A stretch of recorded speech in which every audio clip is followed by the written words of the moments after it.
Përshëndetje Berati. Të nderuar qytetarët e Beratit, të dashur miq.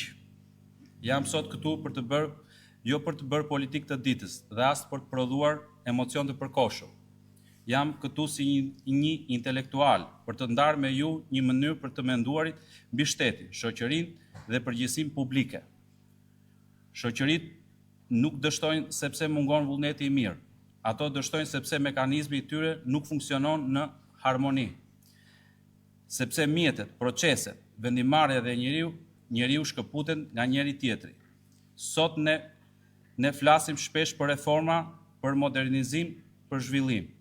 Por rrallë pyesim veten, a funksionon sistemi si i tërë apo vetëm pjesë e tij? Ne kemi mjet moderne, teknologji, procedura të reja, por mjetet, kur shkëputen nga parimi dhe morali, nuk prodhojnë drejtësi, por prodhojnë efikasitet pa drejtim. Një shtet nuk bëhet modern sepse digitalizon shërbimet. Bëhet modern kur mjetet përdoren për barazi, jo për përjashtim. Kur transparenca shërben për qytetarin dhe jo kontrolli selektiv. Por edhe mjetet më të mira dështojnë nëse mënyra se si administrohet është e gabuar. Administrimi është pika ku ligji prek jetën reale të qytetarit. Nëse aty mungon profesionalizmi, paanshmëria dhe përgjegjësia, ligji mbetet tekst, ndërsa padrejtësia bëhet praktik. Një administrat që i tremet pushtetit politik nuk mund të shërbejë qytetarit. Ajo shndrohet nga instrumenti rregulli në instrument interesi. Dhe këtu fillon prishja e besimit publik. Sepse qytetari nuk e gjykon shtetin nga fjalimet, por nga përvoja e përditshme, kur aplikon, kur ankohet, kur kërkon të drejtën e vet. Një element tjetër themelor që shpesh trajtohet si teknik, por që në fakt është thellësisht moral, është mënyra se si menaxhohet burimet.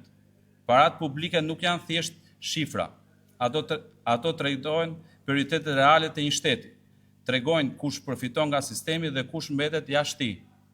Kur burimet shpërndahen padrejtësisht, kur financat shkputen nga ligji dhe përgjegjësia atëherë zhvillimi bëhet i barabartë dhe pabarazia institucionalizohet. Nuk ka reformë që qëndron nëse burimet nuk administrohen me etik. Nuk ka besim publik nëse llogaridhja mungon. Të gjitha këto mjetet, administrimi, financat kanë një provë të vetme të suksesit, rezultatin real të jetës së qytetarit. Arritjet nuk është një raport i bukur, arritjet nuk është një konferencë, arritja është kur qytetari ndjek se ligji e mbron, jo e kërcënon, kur institucioni funksionon pa frikë, kur e drejta nuk varet nga emri apo lidhja. Por asnjë sistem, sado i sofistikuar, nuk funksionon pa elementet më të rëndësishme që është njeriu. Kur njeriu hiqet nga qendra e vendimarrjes, mjetet bëhen të ftohta, administrimi bëhet mekanik, financat bëhen grabitqare dhe rezultatet ngelen bosh. Në këtë pikë, roli intelektual është thelbësor, jo si figurë politike, por si kontroll morali dhe racionaliteti i pushtetit. Heshtja, padrejtësit nuk është neutralitet, është pranimi i deformimit të sistemit. Berati është shembulli i një qyteti që ka mbijetuar sepse ka ruajtur rregull, normë dhe dinjitet, jo sepse ka pasur gjithmonë pushtet. Ky qytet na kujton se qëndrueshmëria vlen nga vlerat e jo nga frika. E ardhmja e Shqipërisë nuk varet nga një emër apo një mandat. Varet nga cilësia e sistemit që ndërtojmë, një sistem ku mjetit i shërben parimit, administrimit i shërben qytetarit, burimet kanë etik, rezultatet janë reale dhe njeriu mbetet në qendër të çdo procesi. Vetëm kështu ndërtohet një shtet që respekton qytetarin dhe një shoqëri që respekton vetveten. Faleminderit për diskutimin.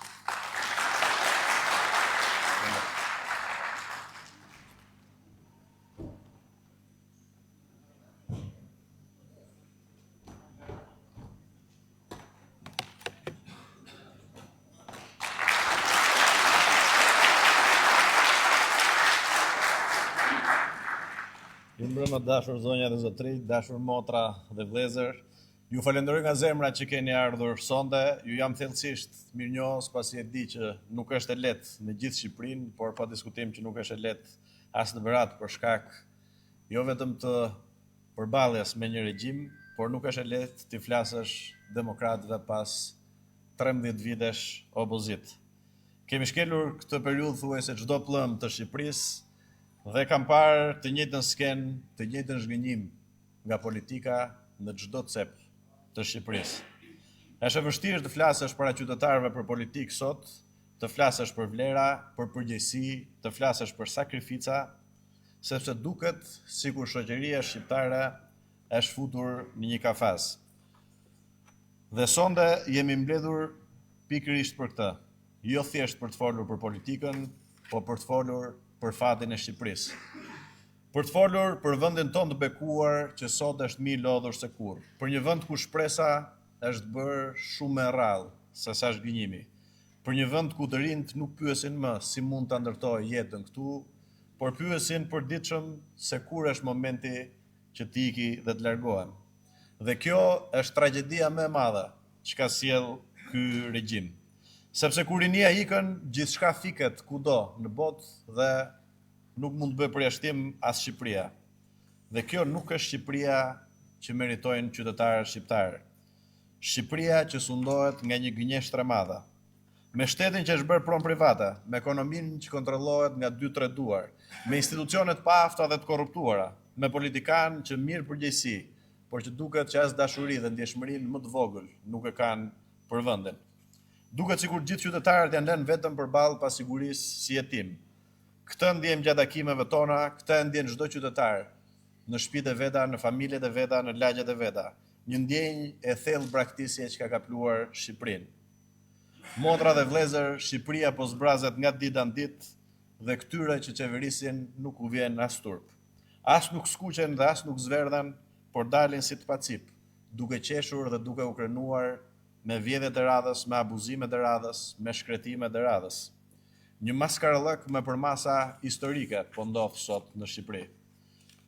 Në çdo cep Shqipërisë kemi takuar demokrat, qytetar të lirë, madje dhe socialist, të cilët të gjithë bashk po t'i pyesësh nuk flasin asnjë fjalë të mirë për këtë qeveri, asnjë fjalë të mirë për Edi Ramën. Shqiptarët e kanë humbur besimin tek qeveria aktuale dhe kanë të drejtë. Të gjithë e dinë që kemi një qeveri që nuk jeton me hallet e njerëzve, që nuk njeh realitetin e familjes shqiptare. Çfarë garancish jep kjo qeveri për një krye familjar që ngelet pa punë, për gratë shtatzana, për fëmijët që shkojnë në shkollë? Si do rriten familjet me këto shërbime mizerabël, me shëndetësi pa mjek, me arsim pa mësues? Por në fund të ditës, çfarë lehtësie i ka ofruar Edi Rama shqiptarëve në këto 13 vite? A di kush t'i jap një përgjigje se cila është e mira që ka sjellë qeveria e Edi Ramës? Se qeveria këtë punë ka, të ofrojë shërbime, të sigurojë infrastrukturë, të mbrojë jetën, pronën, familjen, e të jetë një garanci për ditë këqija. Po çfarë kanë bërë këta? Vetëm rëndes, mashtrim dhe degenerim total i të gjithë shtetit. A i keni parë ministrat edhe funksionarët e Partisë Socialiste që ngjajnë si sheik? A i keni parë se si janë shkrirë me krimin e ecin në mes të pazareve krah për krah me ta? Përse këtu do t'i rrisin qytetarët shqiptarë, fëmijët e tyre në këtë klimë, në këto kushte? A keni patur në njëri nga ju njerëz të smur? A i keni çuar në spital? Largo zot, për të gjithë qytetarët shqiptarë është tragjedi për pacientin, tragjedi për familjen, por edhe një tragjedi financiare. Çdo gjë me para, vetëm kredia apo borxhat i bëjnë ballë. A i keni parë se si bien rrugët e reja të ndërtuara me miliona euro, rrugët e Florinta? Kanë vjedhur edhe ekurin, këta të babzitur, duke menduar që nuk do bjerë as shi, që nuk do ketë as rrëshqitje dhe që do të mbeten betoni vetëm si muroj përballë korrupsionit të tyre, duke rrezikuar jetën e qytetarëve çdo ditë në çdo rrugë të re. A i keni parë se si e shtrëngojnë administratën dhe sipërmarrjet me bukën e gojës? I mbajnë të lidhur për të mos i lënë të lirë, për të jetuar dhe për të vendosur, siç ata mendojnë që është më e mira. Shkurt, kjo të nderuar miq, nuk është qeveri që përfaqëson interesat e qytetarëve shqiptarë, është një qeveri e papërgjegjshme, që nuk jep llogari për asnjë gjë. Një qeveri i dute që trajton shtetin si plaçk lufte, sikur t'ia ketë fal baba e vet.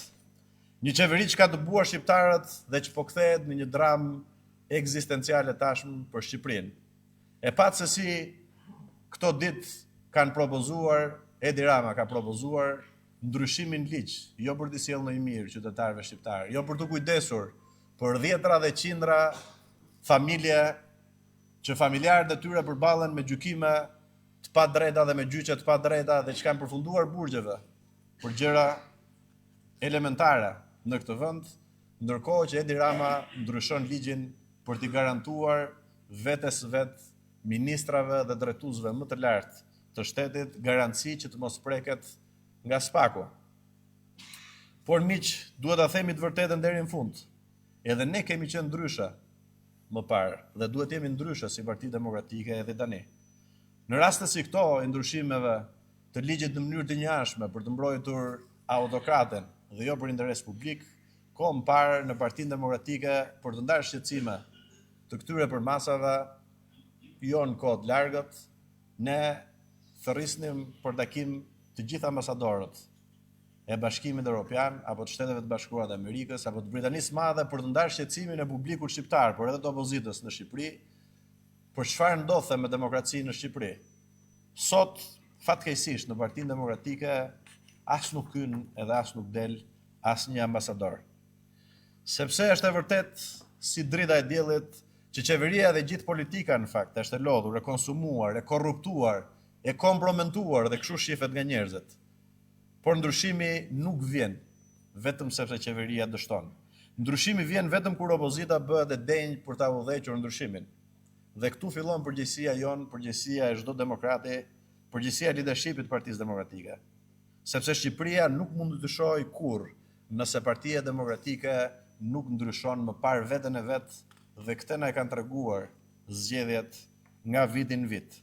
Kjo është e vërteta dhe nëse shumë kush mund të ketë frikë ta thotë nga leadershipi, demokratët kanë guximin për të thënë vërtetat ashtu siç janë pa pasur frikë, me guximin dhe kurajon që i karakterizon. Sepse Partia Demokratike është partia që solli lirinë në Shqipëri, është partia që rrëzoi diktaturën, është partia që solli pluralizmin, është partia që i dha shqiptarëve dinjitet. Po sot ka përfunduar fatkeqësisht me një leadership që në vend që të merret me përballjen me të vërtetat që shqetësojnë demokratët, çon mesazhe në çdo cep të Shqipërisë që takimet e demokratëve organizohen nga krimi duke quajtur çdo demokrat që mendon që Partia Demokratike duhet të jetë fituese, duke quajtur kriminal. I vetmi krim që kanë demokratët sipas leadershipit në gjithë Shqipërinë është se kërkojnë që Partia Demokratike e Shqipërisë të jetë një parti fituese. Por pavarësisht backgroundit që ka Partia Demokratike, vetëm historia nuk mjafton të dashur miq. Historia pa diskutim që të jep respekt, por vetëm ndryshimi të jep të ardhma. Ne nuk mund të jetojmë vetëm me lavdinë e së shkuarës. Kemi 13 vite që vetëm u mbasen dhe këtë e ndjejnë si sakrificë demokratët në çdo cep të Shqipërisë që përballen me represionin e regjimit, por pa diskutim që nuk e ndjejnë njësojnë. Disa zyrtarë të cilët, disa prej cilëve kanë edhe 35 vite, që nuk ju ka munguar rroga për asnjë ditë dhe nuk e ndjejnë se çfarë do të thotë të jesh pa punë, të jesh në mëshirën e regjimit dhe të përballesh me acarin e autokracisë në kushtet e papunësisë, të pamundësisë për të mbajtur familjen dhe duke menduar përditshëm se si të largohen nga ky vend për të gjetur një të ardhme për familjet e tyre. E duke qenë se jemi në këto kushte, askush fatkeqësisht nga leadershipi i Partisë Demokratike nuk do që të mbajë përgjegjësi. Në bindjen time dhe në bindjen e demokratëve e shkuara duhet mbajë përgjegjësi. Pa diskutim, kryetari i Partisë Demokratike duhet mbajë përgjegjësitë e veta duke mos i bërë bisht përgjegjësive përballë demokratëve që e kanë nderuar dhe kanë respektuar me vite. Partia Demokratike krenohet që është forca opozitare më e fortë dhe pa diskutim që ashtu do të mbetet. Partia Demokratike është dhe do të mbetet forca opozitare më e fortë. Por ne duam që Partia Demokratike të jetë forca më e fortë në Shqipëri, të jetë forca fituese në Shqipëri, të jetë forca qeverise në Shqipëri. Shqiptarët, pa diskutim, demokratët më shumë do të na urrejnë dhe historia do të na përçmojë nëse ne nuk do të dimë të ndryshojmë kurs. E them hapur, Partia Demokratike nuk mund të fitojë me këtu udhëheqje dhe ne na kanë refuzuar me vot në disa zgjedhje me radhë për shkak të udhëheqjes së gabuar të Partisë Demokratike. Nëse Partia Demokratike nuk bashkohet, nuk i çon dot drejt kutive të votimit për të përmbysur Edi Ramën. Nëse Partia Demokratike nuk bashkon dhe të gjithë opozitën, është thuajse e pamundur që të rrëzosh një regjim me rrënjë të thella në korrupsion, në kriminalitet, në përdorimin e administratës dhe të aseteve shtetërore në këtë vend. Ka një tezë interesante leadershipi i Partisë Demokratike, fantasmagorike, imagjinare, nga këto që kemi 13 vite që i dëgjojmë me radhë që Edi Rama nuk mundet me vot. Njësoj si biri i vet politik që ishte kryetar në të kaluarën, Basha, edhe kryetari aktual, funksionon thuajse njësoj. Po të ndryshosh moshën apo pamjen, janë thuajse njësoj, me të njëjtat vese, me të njëjtat gabime, me të njëjtën metodë, me të njëjtën mënyrë të shpërfilljes demokratëve, me të njëjtën mënyrë të zgjedhjes dhe të përzgjedhjes gabuar të deputetëve, me të njëjtën mënyrë të mos respektit të votës së demokratëve, siç ishte rasti i primarëve, me të njëjtin ekip. I njëjti ekip ishte disa vite më përpara, i njëjti ekip është edhe tani. Çfarë ka ndryshuar të nderuar miq në Partinë Demokratike në këto vite përveç emrave? Asnjë. Ose mund të themi është përkeqësuar edhe më keq sepse raporti me ndërkombëtarët sot është edhe më i keq se çka qenë në të kaluarën. Po që Edi Rama nuk përmbyset me vot, thonë. Po, Edi Rama përmbyset me vot. Sepse ne nuk kemi mundësi të zgjedhim kundërshtarin. Ne nuk kemi mundësi të zgjedhim kryetarin e Partisë Socialiste. Ne, të nderuar miq, e dim që Edi Rama përmbyset nga fuqia e njerëzve të bashkuar, e opozitës së bashkuar. Por Rama përmbyset edhe me ndihmën e spakut që po e dërmon në disa sektor të rëndësishëm me Edi Ramën. Edhe me ndihmën e Shteteve të Bashkuara të Amerikës, Britanisë së Madhe, Bashkimit Evropian dhe më pas në çdo rast, llogaritë e fundit bën kutitë e votimit. Partia Demokratike do vinë pushtet vetëm duke bashkuar opozitën dhe shqiptarët e lirë rreth saj, duke mundur Partinë Socialiste dhe Edi Ramën në kutitë e votimit. Kjo është demokracia, zonja dhe zotrinj të nderuar, kushdo që mendon ndryshe, duhet ja u themi qartë që këto janë dokra dhe zvarritja e opozitës me këto dokra është një papërgjegjshmëri ekstreme, jo vetëm përballë demokratëve, por përballë gjithë qytetarëve që kërkojnë ndryshim. Partia Demokratike duhet fitojë të ardhmen. Dhe për ta fituar të ardhmen, ne duhet të bëjmë një zgjedhje të qartë.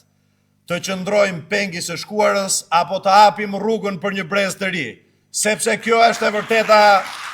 Shqipëria nuk ka vetëm nevojë për një opozitë që kujton. Ka nevojë për një opozitë që frymëzon, ka nevojë për energji të reja, për njerëz të rinj, për një gjenerat që nuk mban mbi sube peshën e humbjeve të së shkuarës, sepse ndryshimi i gjeneratave nuk është luks në gjithë botën, në çdo demokraci. Është domosdoshmëri për të ecur përpara. Është ligji i historisë, është ligji i demokracisë, është ligji i mbijetesës politike për çdo forcë politike që do të jetë fituese. Por si bëhet ndryshimi i gjeneratave? Jo me teka personale, bëhet me vot. Ata që humbasin me vot, duhet hapin rrugën. Të tjerët po ashtu duhet zgjidhen me vot. Kontribuesit mbështesin të rinjt dhe kështu fitohet, dhe kjo është ligjësia e politikës në demokraci. Po çfarë po ndodh në Partinë Demokratike sot? Të gjithë proceset po pilotohen. Flasin për hapje, flasin për bashkim, flasin për të rinj që duhet marrën dorë fatet e veta, ndërkohë përjashtojnë të rinjt nga garat, ndërkohë përjashtojnë antarët nga antarësia, ndërkohë listat e antarësisë që nga vitet 90 dhe deri në sot mbahen të mbyllura për të përdorur si armë kundër njerëzve që duan të promovohen në Partinë Demokratike nëpërmjet votës. Për ta mbajtur Partinë Demokratike të mbyllur, për ta mbajtur Partinë Demokratike humse për demokratët, humse për interesat e qytetarëve, por me sa duket për ta mbajtur përfituese për disa njerëz të cilët kanë vite që përfitojnë në kurrizë të demokratëve dhe të Partisë Demokratike. Po sa mund të afrohen njerëz kur kërkojmë të bëjmë hapje drejt shoqërisë, kur shohin që dhe pasi zgjidhesh me vot, prap nuk merr asnjë, siç ndodhi në rastin e primareve, me kolegë që jemi në çdo takim në gjithë Shqipërinë me të parët e primareve që nuk u futën. Tani kanë dalë edhe me një tezë tjetër. Kush mendon ndryshe përjashtohet. Po ku e ka luksin Partia Demokratike të përjashtojë, sidomos njerëz që kanë guximin të thonë të vërtetat në sy dhe të thonë mendim ndryshe që Partia Demokratike duhet të jetë një parti fituese. Partia Demokratike nuk ka luksin të përjashtojë as ata që rrinë për një rrogë si rrogtar dhe ruajnë vetëm privilegjet e veta dhe nuk duhet ja dinë për interesin e qytetarëve. Në Partinë Demokratike duhen të gjithë, po secili në pozicionin e vet, secili sipas kontributit që i takon. Ne sot nuk po bëjmë asnjë dhe personalisht nuk po bëj asnjë më shumë apo më pak se sa po i jap zë shqetësimit të çdo demokrati, të cilët në fakt e zgjuan Partinë Demokratike nga një gjumë letargjik që kishte thuajse 8 muaj, që nuk dilte në terren, që nuk bënte protesta, që nuk organizohej. Në zgjedhjet e 11 majit, për ta rikujtuar për të gjithë ata që janë në zonën e komfortit dhe tratis, Partia Demokratike ka humbur më thellë se sa në vitin e mbrapsht 1997. Kudo ku ka pasur njerëz që nuk kanë mbajtur përgjegjësi për rezultatet, humbjet kanë qenë edhe më të thella. Ka humbsa që bëhen deputet që nga viti 96 në mënyrë seriale duke humbur çdo palëzjedhje përballë kundërshtarit politik. Ne ndërkohë kemi dhe raste suksesi, edhe fitoreja, edhe në zona të majta që prej 20 vitesh Partia Demokratike nuk ishte fituar, siç ishte rasti i Krujë Fushkujës, dhe ato duhen marrë si modele. Pa kemi folur në njërin e për këto, për t'i marrë si shembuj, për t'i promovuar, për t'i zgjedhur se si janë fitues ata, ashtu të zgjedhim edhe në zonat e tjera.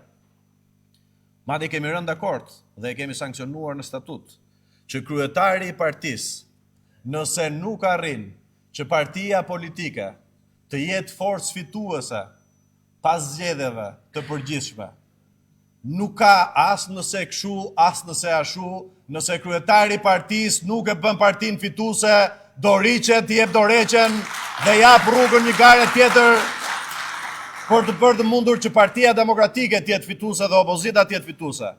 Po këta nuk duan ta lejojnë as garën. Përse isha unë për leadershipin e Partisë Demokratike hero deri para 3 muajsh dhe përse sot që them të vërteta dhe nuk pranoj të bëm pjesë e klubit të humsave, por dua të mbroj interesin e demokratëve për ta bërë Partinë Demokratike fituese, që nga problematiku që takimet i organizon krimi. Po cili krim? Demokratët janë kriminalë që kërkojnë që Partia Demokratike të jetë fituese. Se po kërkojmë përgjegjësi, se po kërkojmë garë, si do ngrihet kjo parti pa garë reale për leadershipin? Kush janë normat tona? Mbi cilat parime ndërtohet sot Partia Demokratike? Demokratët duan garë, duan ndeshmëri dhe pa diskutim që cili do prej njerëzve që e ka vendosur në Partinë Demokratike karrierën mbi shpatullat e veta, kërkon garë të ndershme. Dhe unë të nderuar zotrinj, me qenë se para disa ditësh ta që po përdoret apo jo vetëm që nuk më keq përdor dot siç keq përdor këta të tjerët që u jep leje tendra e pallate e kulla, as Edi Rama, as Sali Berisha, edhe as një njeri tjetër. Unë them atë që mendoj, atë që është më e mira për demokratët, atë që demokratët tanë në mban Shqipërisë po e kërkojnë prej vitesh, që Partia Demokratike të jetë fituese, fituese, fituese. Sepse nëse kundërshtarin e zgjedh, po e pyes drejt për drejt doktorin, me kë do të kandidosh në prill, doktor? Me veten. Sepse vetëm konkurenca e sjell para një parti politike, e bën atë të jetë dhe të mbaj përgjegjësi para demokratëve dhe para shoqërisë, dhe e bën të detyrueshme për secilin prej funksionarëve të partisë që ta vendosi të gjithë fokusin e vet dhe energjinë e vet tek interesi i qytetarëve dhe jo tek interesa personal. Çfarë është kjo papërgjegjshmëri para demokratëve dhe para shqiptarëve? Njerëzit duan ndryshimin, ndërsa leadershipi i mban zvarr me revolucione imagjinare dhe me qeveri imagjinare. po e them qartësisht, turpi do t'i mbuloj një histori cilin do që tallet me popullin opozitar, që erozon Edi Ramën në mënyrë imagjinare çdo javë, dhe pasaj thot për javën tjetër që do të arrozojmë këtë javë që vjen. Miq, rotacioni nuk është një slogan. Rotacioni është një nevojë kombëtare, sepse çdo pushtet që zgjat korruptohet siç po ndodh dhe ka ndodhur dhe me qeverinë e korruptuar të Edi Ramës. Çdo pushtet që nuk sfidohet degeneron, qoftë pushtet qeveritar siç është ky Edi Ramës, apo qoftë pushteti të qenit në opozit me rrogë, me privilegje dhe pa sakrifica. Çdo pushtet që nuk ndryshon e shkatron shpresën. Shqiptarët sot nuk kërkojnë luks, kërkojnë normalitet, kërkojnë drejtësi, kërkojnë dinjitet për të jetuar në vendin e vet. Dhe është detyra jonë historike t'ua japim këtë shans. Por le ta themi edhe një herë tjetër qartë, rotacioni nuk vjen vet. Ne si Parti Demokratike sot duhet ishim në këto salla të bashkuar bashkë me pjesët e tjera të opozitës, bashkë me pjesë tjera të shoqërisë për të prezantuar kandidatët për kryetar bashkie. Një vit nga sot ne do të jemi në fushat elektorale dhe sot e kësaj dite Partia Demokratike fatkeqësisht 2 muaj më parë tha nuk do të ulemi me Edi Ramën, sot është ulur me Edi Ramën dhe nuk je pasi alternativë se si do të jetë reforma territoriale, se cilët janë kandidatët tanë, se si do të përziten kandidatët e Partisë Demokratike për t'i dhënë mundësinë qytetarëve që të njihen me kandidatët për kryebashkiak të Partisë Demokratike të opozitës, por edhe për t'i dhënë mundësi të gjithë kandidatëve tanë në anën mban Shqipërisë që të shkojnë, të japin propozimet e tyre, alternativën e tyre, ekipin e tyre, për të bërë Partinë Demokratike fitues në zgjedhje. Sepse ne nuk mund të presim, të gjithë ne që po flasim, nuk mund të presim edhe një vit tjetër që pasi të humben zgjedhjet, nëse do të ndodhë që të vazhdohet pa dëgjuar, dhe pasi të humben zgjedhjet, të themi prap të vim edhe të qajmë, themi po na e vodhi prap.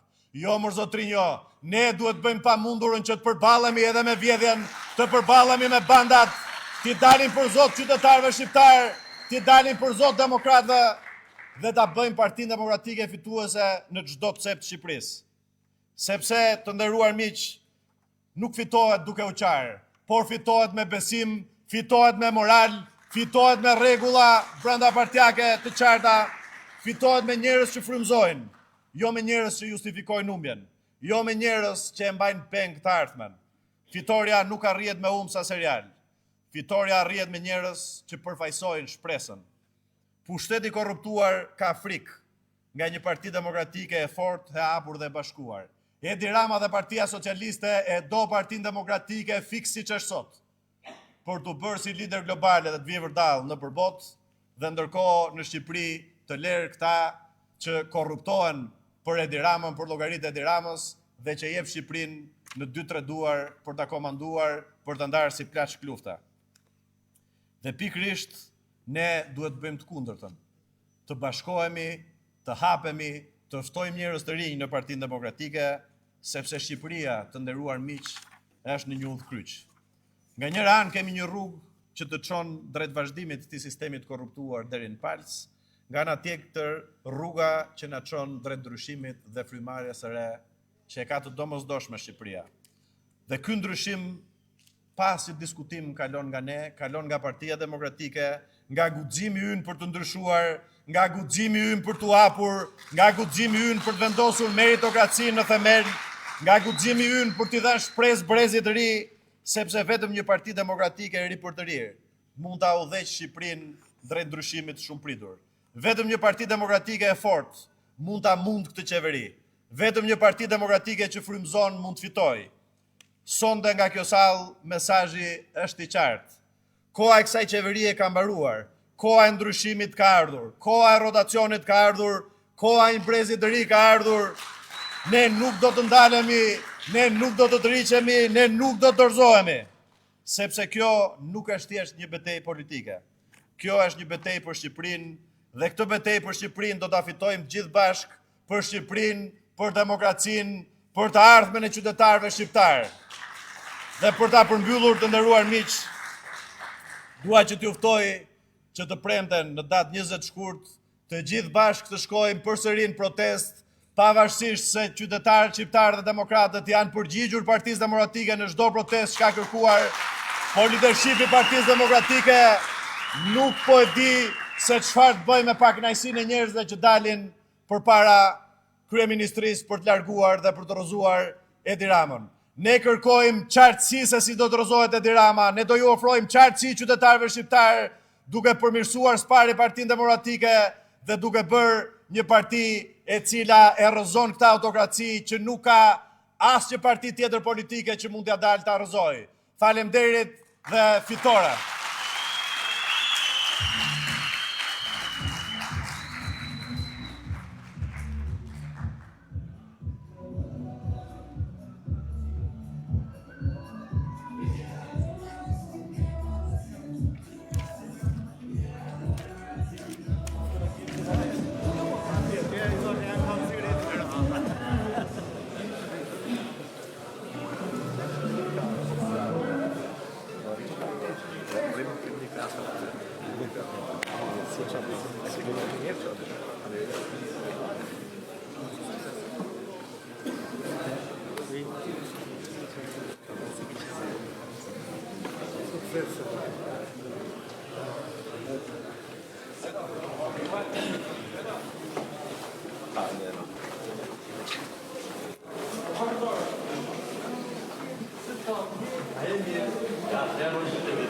Profesor, ku je zotëre?